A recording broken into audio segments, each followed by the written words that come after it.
When I was 16, my parents told me to leave home because they needed space for my sister's new baby. Feeling abandoned, I shared my story online, and when my dad realized that his wealthy parents might cut him out of their will, he pleaded with me to take down the post. I just turned 16 last week, but there was no celebration or party for me. My parents barely acknowledged my birthday before telling me I had to leave our house. It turns out my older sister Amanda, who's always been their favorite, is pregnant. Despite having enough space in our four-bedroom house, they want me to move to my aunt's place to make room for the baby. My parents have never been very caring towards me, but this felt like a new low. They were dead serious during our talk, so I knew they weren't joking or trying to prank me. After explaining that they needed the extra space and that I was old enough to leave, we sat in silence for a while. They promised to continue supporting me financially until I turned 18 and ensure I had everything I needed, but they couldn't have me living with them anymore. I didn't want to argue, but I asked why they couldn't use the guest room for the nursery. They hesitated before admitting they'd given it to Amanda's boyfriend to stay with them. So in short, my parents had their own room, my sister and her boyfriend had another, and the baby would have its own too. Amanda wasn't home, probably on purpose to avoid seeing me leave and feeling guilty. We weren't close due to our age gap, but she'd never been mean to me either. We were mostly polite to each other. But if she was okay with me leaving so she could make room for her baby and boyfriend, maybe she wasn't the sister I thought she was. It hurt, especially on my birthday, but I didn't argue and agreed to go. It's clear to me now that my parents are beyond help. There's no magic phrase to make my parents care about me, and I've come to terms with that.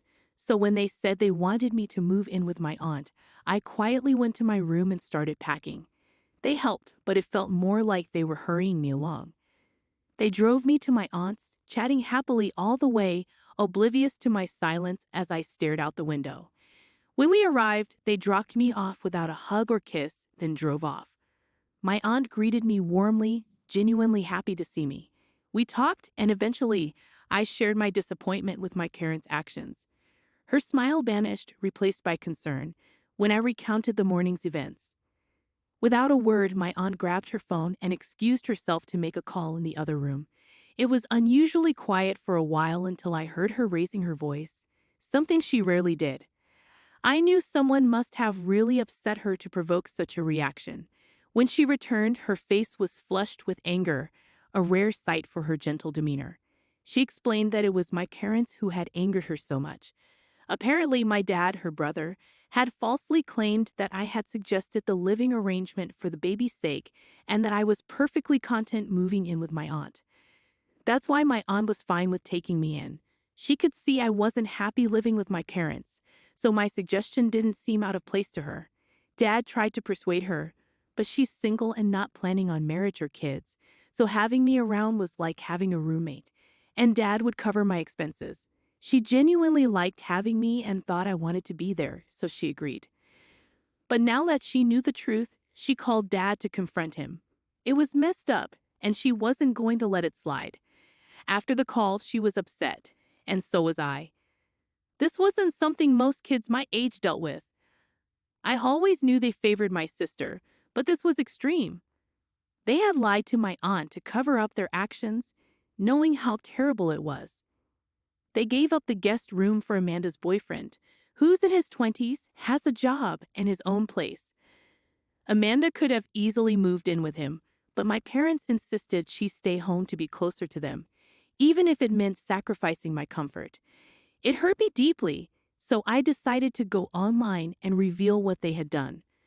Unsure if my aunt would support me, I waited until she left the room, then posted everything on my phone without a second thought. I detailed not only that day's events, but also how my parents consistently treated me unfairly, making me feel like a second-class citizen in my own home. It was an emotional moment for me, and the post reflected that. After posting, tears streamed down my face. I turned off my phone, fearing the consequences. An hour later, I attempted to read but couldn't concentrate. When my aunt woke up, she hurried to the living room, where I sat since arriving. She calmly asked if I had posted something. I admitted I had. That was the extent of our conversation. I powered on my phone to find that family members had seen the post, and I had received numerous texts from my parents and sister. Meanwhile, relatives commented, expressing support, some reaching out to offer help. Despite the support from relatives, reading my parents' messages filled me with dread. They were seething with anger and hatred, demanding I remove the post. My dad's messages were particularly hurtful, even expressing regret for my existence. My mom's echoed his sentiments. The only slightly different message came from my sister, who simply asked to speak in person. I was overwhelmed by the flood of emotions and messages, unsure how to respond. So, I set my phone aside and withdrew from communication for a few days. Eventually, I decided to block my parents, feeling no desire to engage with them further. I knew my parents were obligated to support me financially until I turned 18, so besides that, I saw no reason to communicate with them. My aunt supported my decision, and if my dad tried to contact her, she didn't mention it to me. We acted as if nothing had happened, indicating her support for me. That was all I needed. For the past week, I had little to no contact with my parents. However, today they unexpectedly appeared outside my school, visibly upset. Fortunately, my friends, who were aware of the situation, surrounded me as a protective barrier, allowing me to avoid interaction with my parents if I chose not to. Despite my reluctance, they continued calling my name, forcing me to acknowledge them. I approached them and made it clear that I wanted nothing to do with them. However, they ignored my plea and insisted that I accompany them home immediately. Their sudden change of heart baffled me, considering how little I mattered to them before. It seemed like they were only concerned about their reputation among family members.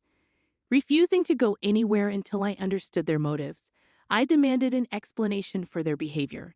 They appeared angry yet insistent on my return.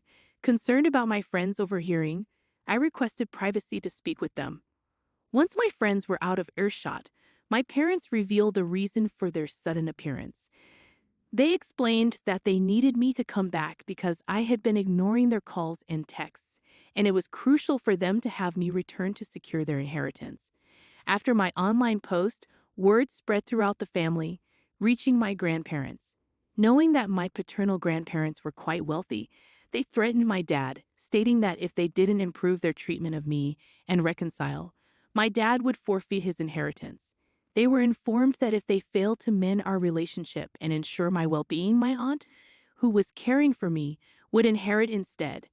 Losing the inheritance was not an option for my dad, as it represented a significant amount of money. Although my parents had a decent income, I understood their desire to secure their inheritance. However, their approach left much to be desired. It was clear they were acting in their own self-interest, not mine. Their lack of empathy was glaring, and I refused to play along. I didn't care about their inheritance and walked away, ignoring their pleas. Taking the bus back to my aunt's, I recounted the ordeal to her, and she shared my frustration. To prevent a repeat, she enlisted the help of her lawyer to explore options for my custody. Despite my parents' legal rights, I knew changes were necessary for me to live with my aunt. I also reached out to my grandparents to thank them for intervening, but made it clear I had no desire to return home after experiencing life with my aunt. I finally felt liberated. Living with my parents had been stifling, and I held on to hope for change that never came. Since my grandparents lived in another city, our meetings were infrequent. However, during holiday gatherings, my parents put on a facade to conceal the truth of my treatment at home. It wasn't outright cruelty, but rather neglect and avoidance. While everything appeared fine on the surface, spending a few days at my parents' house would reveal that they mostly ignored me, focusing solely on my sister. With her pregnancy, the situation worsened, and I was completely sidelined. I confided in my grandparents about everything, and they assured me that if living with my aunt was what I wanted, they would ensure it happened. They promised to cover all my needs if my parents relinquished their rights. This conversation brought me immense relief, but it was short-lived. Just a few hours later, I received an email from my dad. It wasn't hostile, but it was disheartening. He expressed disappointment in my decision to share our family issues online, arguing that my grandparents would have learned about it eventually. Now, not only were my grandparents upset with them, but they were also facing backlash from other relatives, feeling ostracized, which they deemed unfair. He mentioned that even some of his colleagues had come across the post because it was public and had appeared on their feeds due to his tagging. This had created an uncomfortable situation for him at work, and he believed that my actions had unnecessarily stirred up drama in their lives. In hindsight, I regretted sharing the story about my parents asking me to leave on my 16th birthday to make room for my pregnant sister's baby. Update 1. Firstly, I want to express my gratitude to everyone who took the time to comment on my post. Your supportive words mean a lot to me, so thank you. Now, addressing some of the questions many of you have asked regarding why I hadn't left my parents' house earlier and why I waited for them to ask me to leave, especially when my grandparents and aunt were willing to assist. The reason I didn't seek help earlier is that, as I mentioned in the original post, I wasn't subjected to outright cruelty. While I wasn't treated poorly, I felt ignored and unwelcome, which in its own way is a form of mistreatment. However, I convinced myself that as long as I had shelter and food, I was fine, even if I didn't feel loved. The neglect had become so normalized for me that I didn't realize its impact. As for why I didn't turn to my family for assistance, I didn't want to burden them. I feared the consequences if they refused to help and my parents found out. My parents placed great importance on appearances, so I kept my struggles to myself, suffering in silence. Additionally, my aunt didn't offer to take me in earlier out of respect for my parents, and she wasn't sure if I would want to live with her. However, the current situation unfolded naturally, and in hindsight, it's turned out for the best, albeit a bit late. My aunt is currently consulting with a lawyer to pursue transferring my custody rights to her, which will likely be challenging given the stakes involved with the inheritance. However, I have confidence that my grandparents and aunt will support me, even if it leads to legal proceedings. My aunt has been genuinely remorseful since my arrival, acknowledging the neglect I faced at home and regretting not intervening sooner. At least now, there's clarity within my family, and I'm feeling optimistic about the future. Regarding my sister, she reached out to me, expressing a desire to meet in person. Unsure of how to respond, I chose to ignore her message. While she hasn't been overly unkind to me personally, she has adopted the same distant behavior as my parents. I had assumed that the decision to kick me out for her boyfriend and child was her idea, leading me to believe that our relationship might sour further as a result. I didn't respond to her initial message. Despite our strained relationship, I still felt closer to her than my parents because she treated me kindly whenever we interacted. It wasn't her fault that my parents favored her over me. So when she reached out again 3 days ago, asking me to visit, I decided to call her and inquire about her intentions. I assumed she wanted me to come back home, but to my surprise, she explained that she was currently living with her boyfriend and wasn't feeling well enough to go out. Instead, she wanted us to discuss the family situation. Intrigued, I agreed to meet her.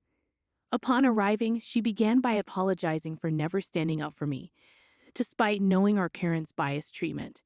While they overlooked my achievements to celebrate hers, I always felt like the least wanted child. However, she admitted to never feeling comfortable confronting our parents about this issue, especially since I appeared to tolerate it. Her reluctance to speak up contributed to the status quo.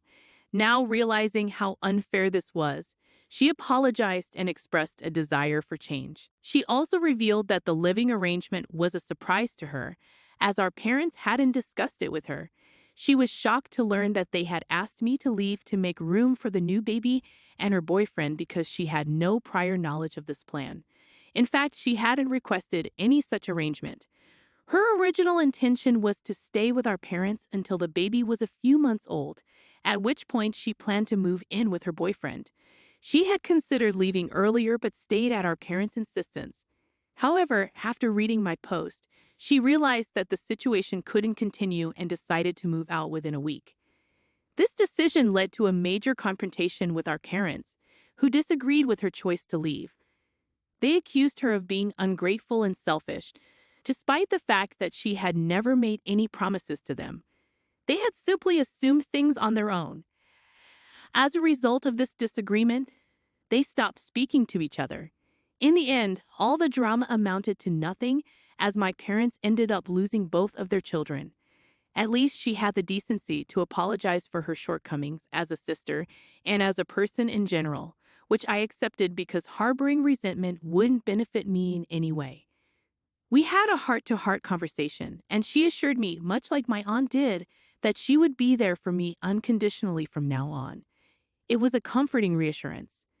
It's been almost a week since I made my original post, and I still haven't heard from my parents since the email. I assume they've abandoned their attempts to reconcile with me. I suspect my grandparents played a role in this, as they called me to inform me that my parents would no longer bother me and that I need not worry about them showing up at my school or contacting me again. I hadn't mentioned my dad's email to them, so I assumed there was a discussion between my parents and grandparents. Although I'm unsure about the details of their conversation, I believe my parents have given up by now. Update 2. It's only been 3 days since my last update, and today my aunt delivered some surprising news. My parents have agreed to relinquish their parental rights. The legal formalities are underway, and soon my aunt will become my legal guardian. It's a mix of emotions for me. On one hand, I'm relieved that I'll finally have a home where I feel valued and wanted, but on the other hand, there's a sense of emptiness and sadness. It's strange to finally see this happening, but I know it's for the best. This is what I've been hoping for. Update 3. Hey everyone. It's been a couple of weeks since my aunt took over as my legal guardian. It's official now, and I couldn't be happier. Interestingly, I learned that my parents agreed to give up custody because my grandparents gave them an ultimatum: either lose their entire inheritance or keep 50% and forfeit custody of me, with the condition that they never contact me again. I'm not surprised by their choice, and honestly, I'm not even upset. It feels like I've escaped a troubling situation. Good riddance, I say. I'm still in contact with my sister, although my parents are attempting to reconcile with her before her due date. However, she's requested some time alone, urging them to respect her space and cease their daily attempts to reach out. Honestly, I can't help but chuckle at the chaotic situation they created within their own family. But you know what? I'm content with my aunt, and that's all that truly matters to me.